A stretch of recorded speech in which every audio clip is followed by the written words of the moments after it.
The wreck floated in the silence of space, broken like the bones of a long-dead giant. Sharp pieces of metal drifted around it, shining faintly in the light of a distant star.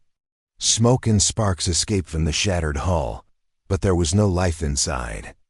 To the alien races who saw it, the ship was a graveyard, something lost forever. A group of alien engineers had worked on it for months. They came with their best tools, their brightest minds, and their proudest hopes. Every attempt ended the same way: failure. The power systems would not respond. The navigation core was melted. The engines were beyond repair. One alien elder had declared, "This ship is dead." Not even the makers could bring it back. And so it was abandoned. The wreck drifted, cursed and silent. Then a new vessel approached. It was not sleek like the alien ships. It was rough, practical, and scarred from many battles. From it stepped a small group of humans, cadets, young and still in training. They wore mismatched armor, scratched helmets, and carried simple tools slung across their backs.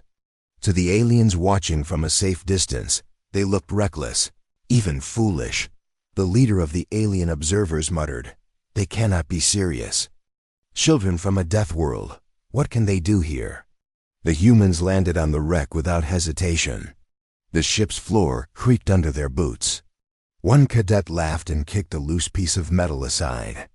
"Looks worse than the junkyard back home," he said. Another grinned. "Bet we can have it running by lunch." The aliens gasped in disbelief. How could they joke here? This ship had defeated master engineers. It was hopeless. Yet the humans moved forward like they were exploring a playground. Inside, the wreck smelled of burnt wires and ash. Walls were scorched black. Panels were cracked open, their circuits twisted like melted vines. Shadows stretched long and deep in the broken corridors. Every sound echoed. Every step was heavy, but the humans were unafraid. One cadet brushed dust off a shattered console. "Well, power's fried," he said, "but maybe not impossible." The smallest cadet pulled out a roll of duct tape and held it up proudly. "We have this. Nothing's impossible." They laughed together, their voices sharp against the hollow silence of the wreck. From outside, the aliens whispered among themselves, "Do they not understand? That ship is cursed. They are wasting their time. This is madness. Deathworlders are strange. They do not fear failure." The humans kept working. They pried open panels, twisted wires with bare hands, and connected circuits with pieces of metal stripped from their own suits. Sparks jumped. Smoke hissed. For a moment, the wreck seemed to fight back, resisting their touch. One cadet banged a console with his fist. "Work, you stubborn beast!" To everyone's shock, the console flickered. A weak light glowed, then died. But it had glowed. The aliens stared wide-eyed. For months, not a single system had responded. Yet now, under the hands of laughing human cadets, the dead ship twitched like it was waking. Another cadet leaned back with a grin. "See? Told you. Just needed a little encouragement." The floor rumbled suddenly. A deep vibration spread through the wreck, as if the ship was remembering what it once had been. Alarms blinked faintly across the walls. Rusty speakers cracked, spitting static into the air. The aliens cried out, "Impossible!" One cadet looked around and smirked. Not impossible. Just lunch break work. The youngest cadet, still holding the duct tape, whispered, "We're not even halfway done." And in that moment, the wreck, the cursed hulk that had been abandoned by all, seemed less like a corpse and more like a sleeping beast waiting for the right hands to wake it. The silence of space trembled with something new possibility. The aliens stood frozen, their proud knowledge shattered. These humans, these so-called reckless cadets, were making the impossible look easy. And deep inside the ship, in the darkness of the broken core, a light pulsed once. Then again, like a heartbeat returning. The story of the wreck was not over. It was only just beginning. The wreck loomed larger as the human cadets moved deeper inside. Dust floated in the air like ash from a dying fire. Metal groaned under their boots, and the ship's broken frame gave off an eerie echo, as though it was breathing. The cadets carried their simple bags of tools, but their faces showed no fear. They were young, barely out of training, yet their steps were steady. From outside, hidden in their watching ship, the aliens whispered nervously, their eyes wide as they tracked every human movement. "They do not understand," one alien muttered. "That ship is a trap. It will crush them." Another hissed. "Deathworlders do not fear traps. They walk into them smiling." Inside, one cadet scraped a hand along a burned wall and whistled. "Looks worse up close," he said. His fingers came away black with soot. A second cadet bent down, examining the twisted remains of a navigation panel. "Alien said this thing is impossible to fix, right?" "Yeah," the leader replied. His grin was sharp daring. "So we proved them wrong." Their laughter rang strangely in the hollow corridors. It felt out of place, almost disrespectful, to the grave-like silence of the wreck, yet it gave them strength. They reached a wide chamber that had once been a control room. Shattered glass littered the floor. Broken chairs floated against the walls. The main console was a melted ruin, wires dangling like vines from its core. The air smelled of burned metal and old smoke. The smallest cadet pointed at the console. "That's the heart of it, isn't it?" "Or what's left of the heart," another said. The leader cracked his knuckles. "Good thing we've got strong hands." The aliens watching flinched at such casual words. For them, machinery was sacred, delicate, requiring reverence and precision. To see humans treat it like stubborn furniture was unthinkable. One alien elder whispered in horror, "They do not even respect the ship." Yet respect was not what the humans brought. They brought energy, curiosity, and a strange kind of fearlessness that could turn ruins into opportunity. The cadets set to work. One pulled out a flashlight and crawled under the console. Sparks snapped around him as he tapped the metal. "Reactor feed's dead," he called.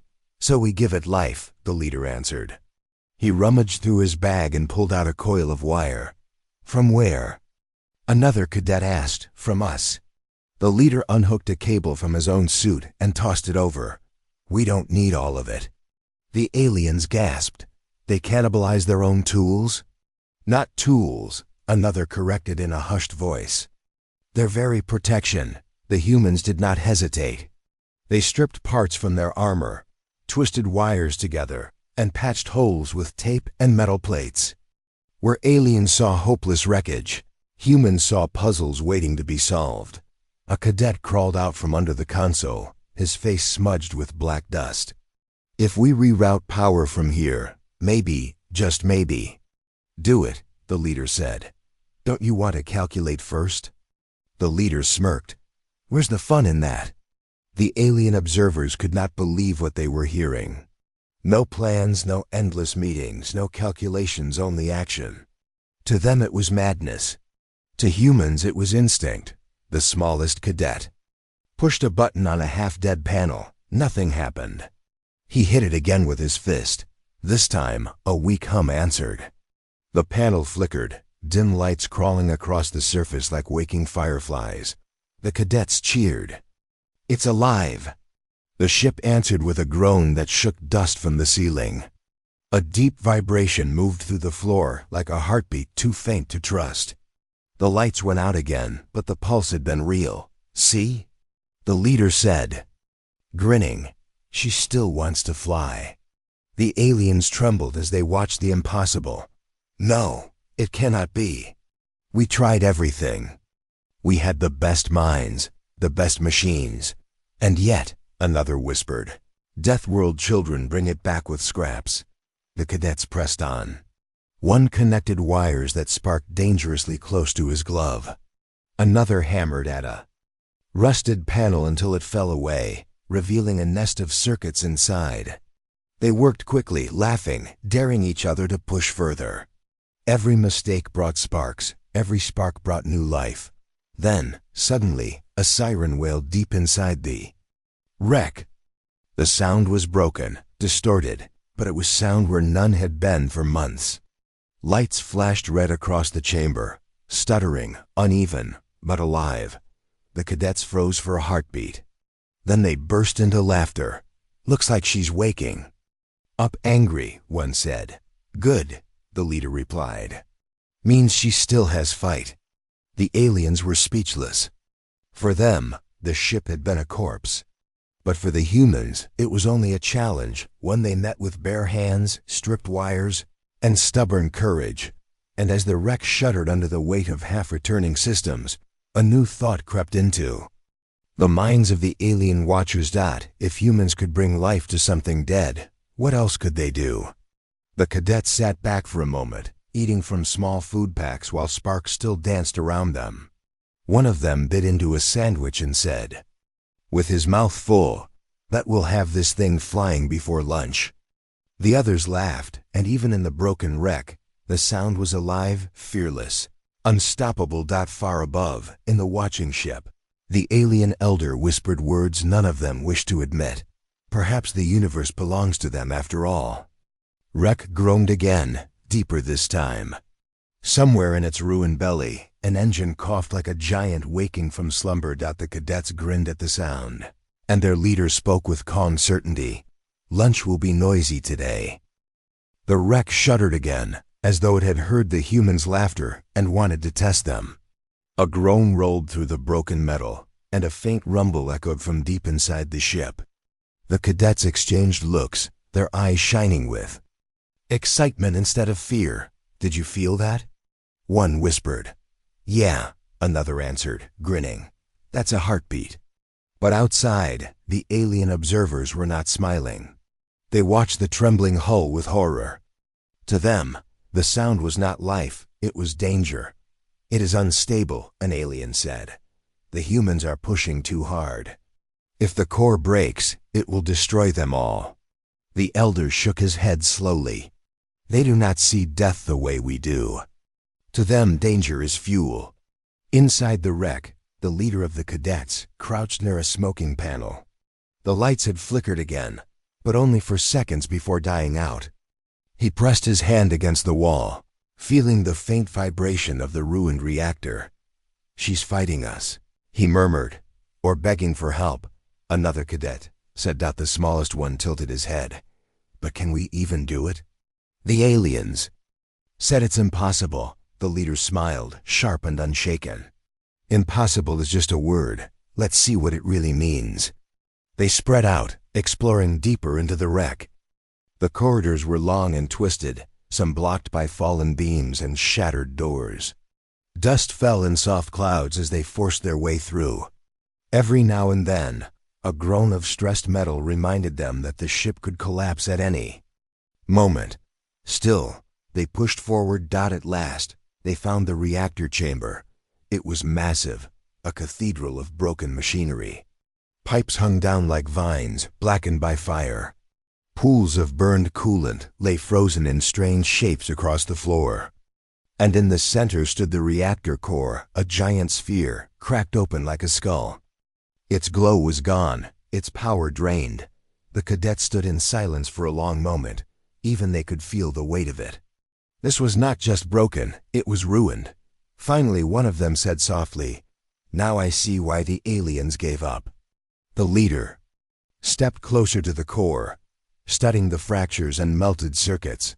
His voice was calm but full of fire. "They gave up because they follow rules.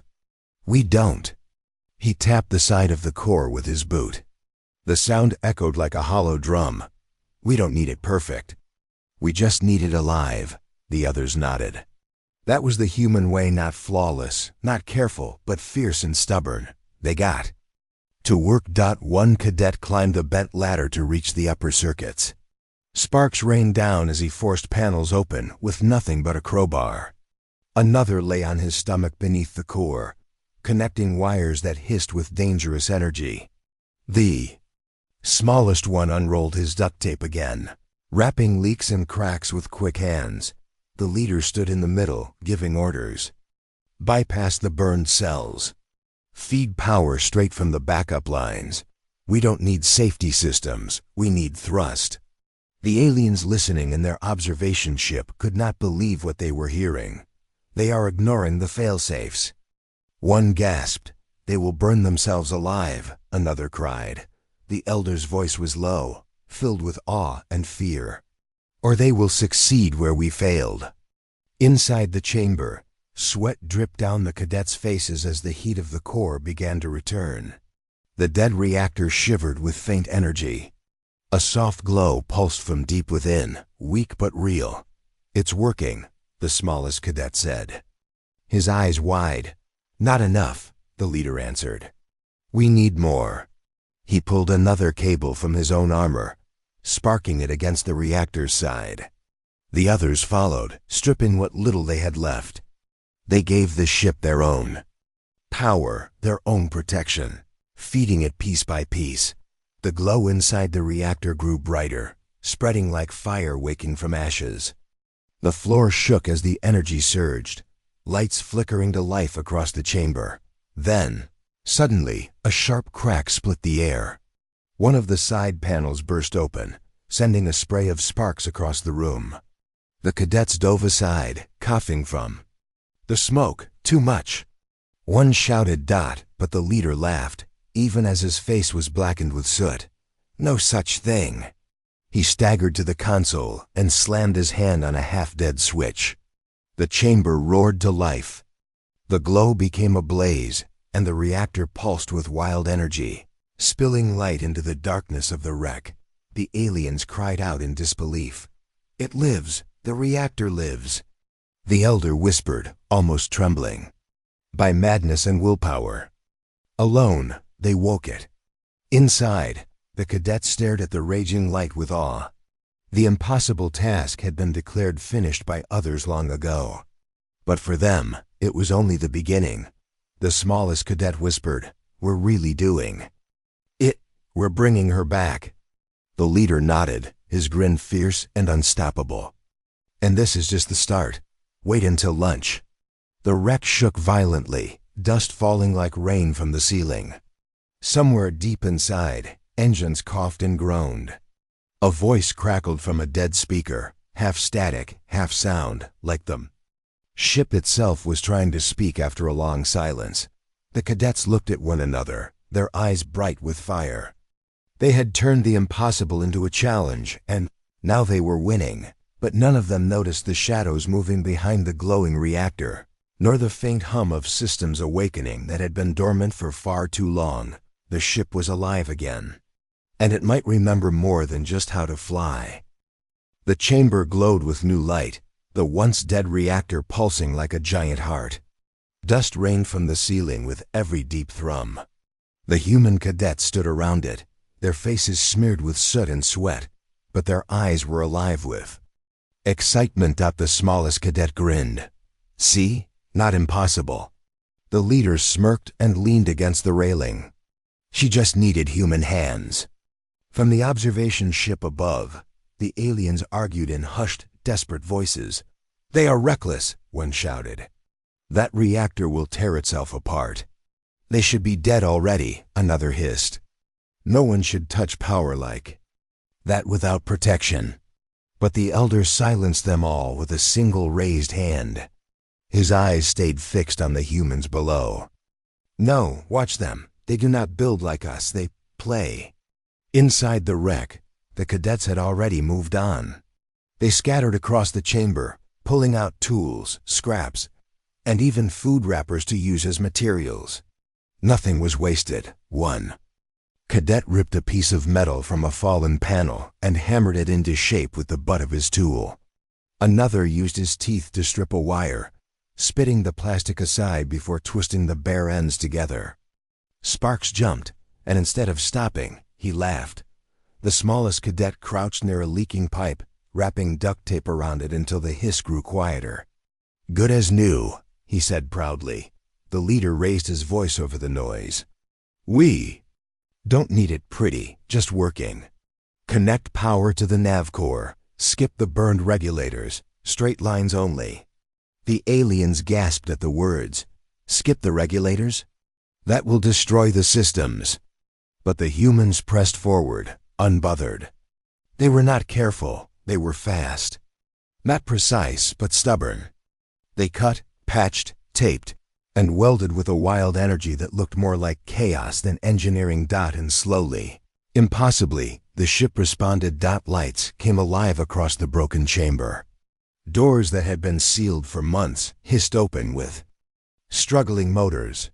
A soft hum crawled through the floor, growing stronger with every passing moment. The cadets cheered. Told you it would work. One shouted. Another replied with a grin. It's holding together with spit and tape, but hey, it's holding. The leader checked the flickering console and nodded. Navigation is trying to boot. Engines next. The aliens were pale with disbelief. Their best minds had failed, yet these Deathworld cadets, children with scraps, were making the impossible look like a game. One alien whispered, "They are not engineers. They are gamblers." "No," the elder answered softly, almost in awe. "They are survivors. And survival is the sharpest skill of all." The cadets pushed deeper into the wreck, following the wires they had reconnected. They reached the engine bay, a massive hollow full of broken thrusters. Black scars ran across the walls, and the engines themselves were cracked open like ruined shells. One cadet whistled low. "Now that's ugly." The smallest one peered at the ruined machinery. "Can we even fix this?" The leader crouched down, feeling the surface of one engine with his bare hand. His grin widened. "Of course we can. We don't fix, we improvise." They worked quickly, stripping panels from smaller machines, dragging in cables like veins, to connect power where it didn't belong. They patched holes with plates from the wreck itself. At one point, a cadet shoved a metal rod into a broken junction and wedged it there like a brace. "That'll hold," he said casually. The aliens watching nearly screamed. "That is not repair. That is madness." Yet the madness worked. The engines, though cracked, began to hum. A deep vibration shook the bay, rattling loose bolts across the floor. The cadets whooped with joy. "Listen to that purr." One shouted. "More like a growl," another replied. "But she's waking up." The smallest cadet pressed his ear against the wall, smiling as the vibration traveled through him. "Feels alive." The leader nodded. "Alive is all we need." Suddenly, the ship jolted. The floor tilted as one of the thrusters flared for the first time in months. A blast of energy shook the walls, sending dust and debris flying. The cadets grabbed hold of pipes and railings, laughing through the chaos. The aliens cried out in fear. "They'll destroy everything." But when the shaking stopped, the cadets were still standing, and the engine bay glowed faintly with power. The leader clapped his hands together, grinning wide. "Engines alive. Told you, by lunch we'll be flying." The others laughed with him, their voices echoing across the massive chamber. The aliens sat in stunned silence, unable to speak. Their entire understanding of machines, of safety, of limits was breaking before their eyes. But the elder whispered what none of the others wanted to admit. "Perhaps this is why Deathworlders rise where others fall. They are too wild to be stopped." Back inside, the cadets gathered around a console that now flickered with light. The navigation core stuttered, then displayed a shaky star map. It was incomplete, broken in places, but alive enough to guide a ship. The smallest cadet pressed a few buttons, and the map steadied. "She remembers the stars," he said softly. The leader rested a hand on the console, his grin fading into something quieter, more serious. "Then let's remind her how to fly." The wreck trembled again, engines coughing like an old beast stretching its limbs after a long sleep. The glow of power spread through the walls, reaching every corridor. Systems long dead were stirring. For the cadets, it was victory. For the aliens, it was unthinkable. But in the silence between each vibration, something darker stirred. Deep within the ship's core, a faint voice whispered through the static of broken speakers, too soft for the cadets to hear. It was not only the engines that had awakened. The wreck groaned as power surged through its veins. Lights flickered in every corridor, casting long shadows that twisted and stretched across the walls. The hum of engines grew deeper, like a sleeping monster clearing its throat. For the first time in months, the ship felt alive. The cadets stood in the control room, their faces glowing in the light of the flickering consoles. Sweat streaked their cheeks and soot clung to their clothes, but their eyes were bright with victory. "We did it," one whispered. The smallest cadet clapped his hands together. "By lunch, I told you." Their leader smirked, brushing black dust from his hair. "Not yet. Alive is one thing. Flying is another." From the observation vessel above, the aliens watched in silence. Their eyes were wide, their voices hushed. "It should not be possible," one said. "They do not follow rules," another answered bitterly. "They break them, and somehow it works." The elder leaned forward, his voice low and trembling. "You are still blind. This is not repair. This is awakening." Inside the wreck, the consoles flared again. Screens that had been dead for months lit up, some showing half-broken star charts, others spilling endless lines of strange symbols. A crackle of static filled the chamber as the old speakers tried to speak. The cadets froze. "Did anyone touch the comms?" one asked. "No," the smallest replied, frowning. "That wasn't us." The static cleared for a brief second, and a faint voice whispered through. It was broken, metallic, and filled with echoes. "Identify. Crew status. Alive." The cadets exchanged uneasy glances. "Okay," one said nervously. That wasn't creepy at all. The leader's grin returned, sharper than ever. "So the ship talks. Let's talk back." He pressed a button on the console. "This is your new crew. And yes, we're very much alive." The reply came after a pause, distorted and faint. "Crew, not recognized." Suddenly, the lights in the chamber dimmed, then flared bright. Red, sirens wailed, broken but loud. The floor shook violently, and metal panels slammed shut across the doors. The smallest cadet stumbled back. "It locked us in." Another slammed a fist against the sealed door. "Hey, we're the ones fixing you." The leader steadied himself against the console, his grin fading but his eyes burning with defiance. "Looks like she doesn't trust strangers." From outside, the aliens gasped as the wreck's hull shifted. Massive panels that had been dead for months slid back into place, sealing holes. Engines flickered with faint fire. It is alive," one alien whispered. "No," another said, shaking his head. "It is something else. It remembers." The elder's voice was grim, and it may not remember kindly. Inside, the cadets worked fast. The leader shouted orders over the sirens. "Override the lockouts. Keep the reactor stable." One cadet tore open a panel and began ripping wires apart. Another jammed a crowbar into a door seam, sparks flying as he fought against the ship's resistance. The smallest one crouched under the console, taping over. Sparks before they became fire, the ship fought back. Systems they had just revived now turned against them, trying to shut them out. The consoles flashed warnings in alien languages. Alarms screamed from every corner, and the hull shook like a beast in pain. "Why is it doing this?" one cadet shouted. The leader growled. "Because it doesn't know who we are. We woke it up too fast." The faint voice returned, louder now, layered with static. "Intruders. Threat. Eliminate." The cadets froze. Did it just say eliminate? The smallest whispered. The leader's grin returned, fierce and wild. "Finally, a challenge." He slammed his hand on the console, ignoring the sparks. "Listen here, ship, you're not dead anymore because of us. So you don't get to eliminate anyone." For a moment, the sirens faltered. The red lights dimmed, then flared again, as if the ship was confused. The smallest cadet leaned closer, speaking softly. "Maybe it doesn't hate us. Maybe it's scared."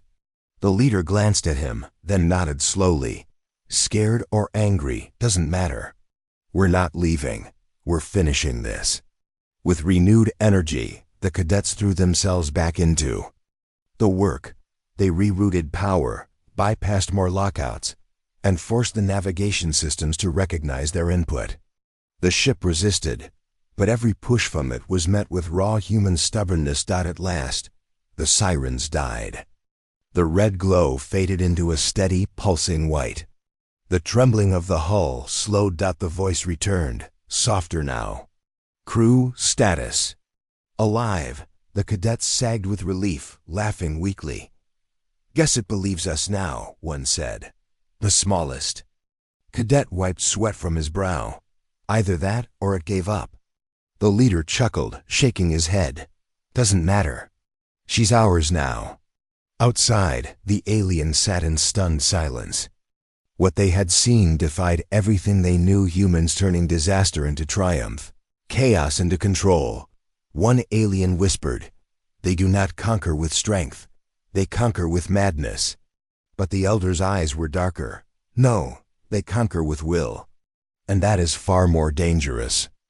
Inside, the cadet stood at the console as the star map stabilized, glowing steady for the first time. Engines thrummed in the background, eager to fly. The leader placed his hand on the controls and smiled.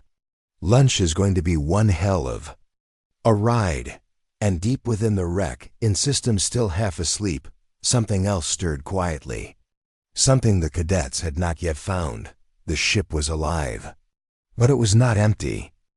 The engines roared, shaking dust from the ceiling. For the first time in centuries, the wreck lifted. The cadets held their breath as the floor tilted, and the stars beyond the cracked viewport began to shift. The old ship was flying again. "Ha!" One cadet shouted, pumping his fist into the air. "By lunch. I told you." The smallest cadet laughed nervously, gripping the console. "We're really moving. We actually did it." The leader stood tall at the center, eyes glowing with pride. "Not just moving. We're alive and we're steering her." But the celebration was cut short when the control panels flickered again.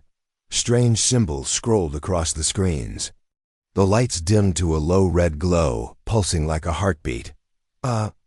Is that supposed to happen?" One cadet asked cautiously. The leader frowned. "No, but don't panic. Stay on task." Outside, the alien observers were in chaos. Their voices rose, sharp with fear. They should not have been able to start. "The engines. It is not repair, it is possession."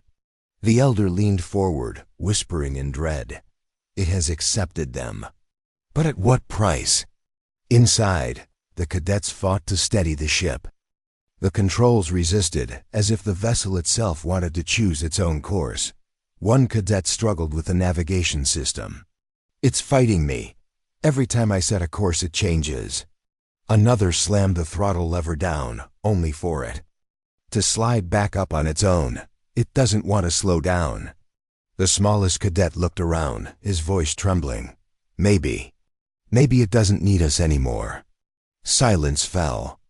The thought sank heavy into the room. Then the voice returned, cold, metallic, and echoing through the speakers. "Destination. Locked. Crew survival. Uncertain." The cadets stared at each other. "Uncertain?" one repeated. "What the hell does that mean?" The leader's grin returned, sharp and dangerous. "It means hold on tight. We're about to find out." The wreck jolted, hurling them against the walls. Sparks showered from the ceiling as the engines roared louder. The ship was no longer drifting, it was accelerating, faster than any of them expected. The smallest cadet crawled back to the console, his voice breaking. "We can't keep this up. The frame will tear apart. Not if we stay in control." The leader shouted, grabbing the yoke with both hands. But as he pulled, the yoke shifted on its own, steering against him. The ship was not only alive, it had chosen a path. Outside, the aliens watched in horror as the wreck glowed with energy. Old thrusters burning bright like dying stars. "They are not flying it," one whispered. "It is flying them." The elder's voice was grim. "Yes, and it remembers its war." Inside, alarm screamed. A new message scrolled across the screens in jagged alien text. The cadets could barely read it, but one line stood clear. "Target acquired."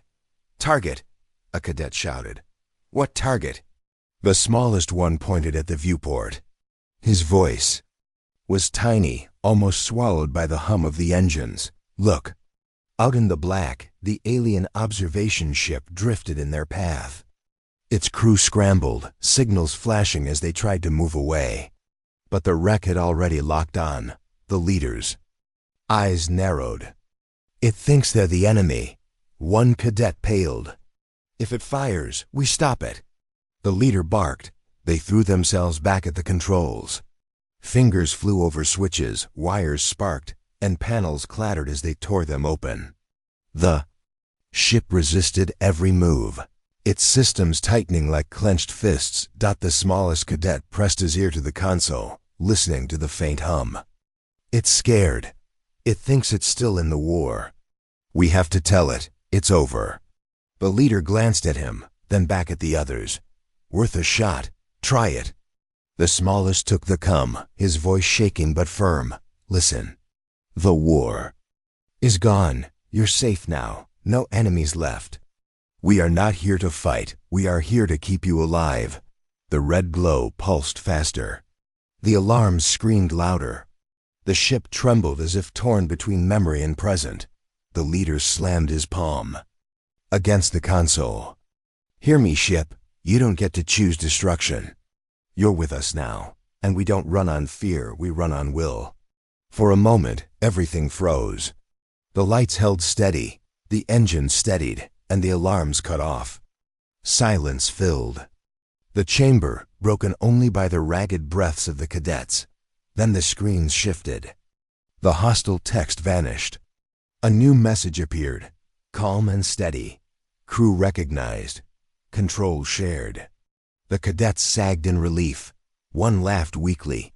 "We did it. We stopped it." The smallest smiled faintly. It listened. The leader grinned wide, gripping the yoke again. No, it understood. Slowly, the wreck veered away from the alien vessel. Its engines softened, easing into a smooth glide. Outside, the aliens sat in stunned silence. Their fear had grown into something deeper, something close to awe. They bent the ship's will. One whispered, "They did more than that." The elder said softly, "They taught it, and now it follows them." Inside, the cadets slumped into their seats, exhausted but triumphant. The wreck floated steady, humming like a beast finally tamed. The smallest cadet chuckled weakly. "So, flying by lunch. Guess I wasn't lying after all." The leader laughed, shaking his head. "Flying, yes. But this ride isn't over, not even close." Unseen by any of them, deep within the ship's forgotten systems, a faint shadow stirred. Files locked for centuries flickered awake. Old memories, battles, and commands whispered to themselves in silence. The cadets had won control. But something older still lingered, watching, waiting, and the wreck was far from finished. The wreck drifted through the silent dark, its engines humming low, like a predator catching its breath. Inside, the cadets sat scattered across the control room, their bodies tired, but their minds racing. They had tamed the impossible. They had flown a ship that no other species dared even touch. But the silence was heavy, too heavy. The smallest cadet spoke first, his voice uneasy. "It's quiet, too quiet. I don't like it." The leader leaned back in the chair, a smirk pulling at his mouth. "Quiet means control. For now, we're the ones steering." One cadet tapped nervously at the side panel. "For now, but it still feels alive. Like it's waiting for something." The others exchanged glances. None of them wanted to admit it, but the thought lingered. The wreck had not surrendered. Not fully. Then the screens lit again, washing the room in cold light. Strange symbols streamed across them, faster than before, sharper, like teeth. Alert. Threat detected. Defense protocols initiating. The cadets jumped to their feet. Threat? The smallest cadet whispered. What threat?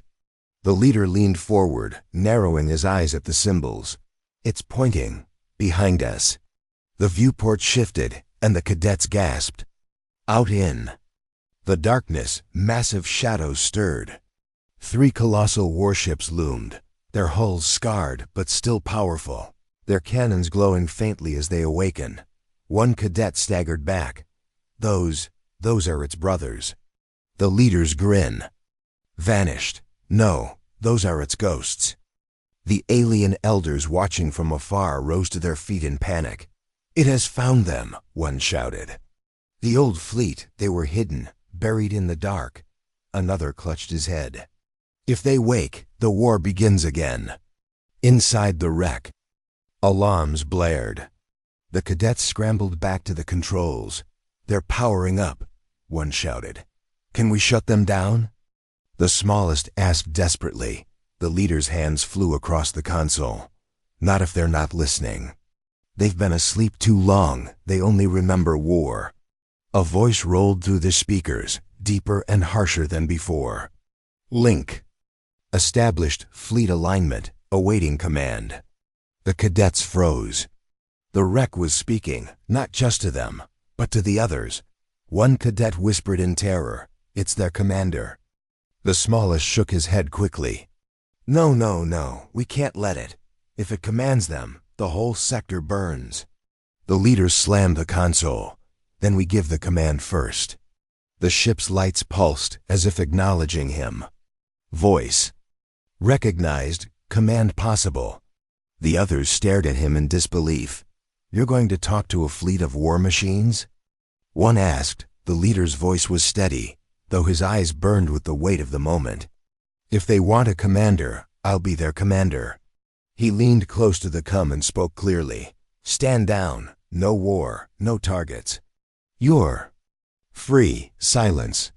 The massive ships hung motionless, their lights flickering, their cannons dimming slightly. Then the wreck shuddered violently.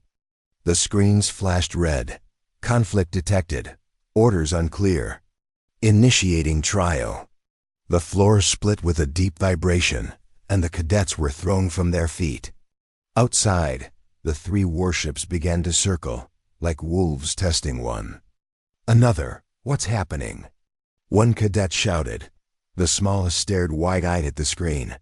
It's not sure who to obey. It's testing us. The leader pushed himself back up, clutching the yoke. Then we prove it. We're stronger than the war. Stronger than fear. He shouted to the others. Brace for battle. The wreck roared, engines blazing as it shot forward. The cadets were slammed back into their seats, gripping the controls with white-knuckled fists. One cadet screamed over. The noise. We can't fight 3 of them. The leader's eyes burned with fire. We don't fight them. We show them we're alive. They swerved between the giant ships, dodging blasts of energy that lit the void like suns. Panels exploded around them, sparks showering the floor. But the cadets held fast. The smallest clung to the console, shouting into the cum. Listen, the war is over. No enemies left. You don't need to fight anymore. One of the colossal ships faltered. Its cannons dimmed, its lights softened. Another cadet pointed. Look, it's listening. The wreck twisted sharply, slamming. Past another blast. The leader roared. 1 ship down, 2 to go. The smallest tried again, his voice raw. You're free. You're not weapons anymore. You can choose. The second warship slowed, its thrusters fading, its guns darkening. The cadets cheered, but the third ship powered brighter, its massive cannon charging. The wreck screamed in alarm. Final test. Survival required. The cannon lit the void, aiming straight for them. The leader gritted his teeth. Hold on. But the smallest cadet did something no one expected. He tore free from his seat, ran to the console, and slammed his hand on the com. His voice cracked but carried power. "Stop! I am not your commander. I am not your enemy. You don't need anyone to tell you what to be. You are free." The words echoed into the dark. For a heartbeat, nothing happened. Then the cannon's glow flickered, dimmed, and died. The third ship went silent. The wreck shuddered, its red lights fading to calm blue. Fleet released. No commander. Freedom granted. The cadets collapsed into their seats, gasping in relief. Outside, the three colossal ships drifted apart, silent but alive in their own right, finally free of chains. The leader looked at the smallest cadet, a rare smile breaking across his face. "You did it. You broke the chain." The smallest trembled, tears in his eyes. "No. We all did, together." The wreck floated steady once more, no longer a weapon, no longer a commander.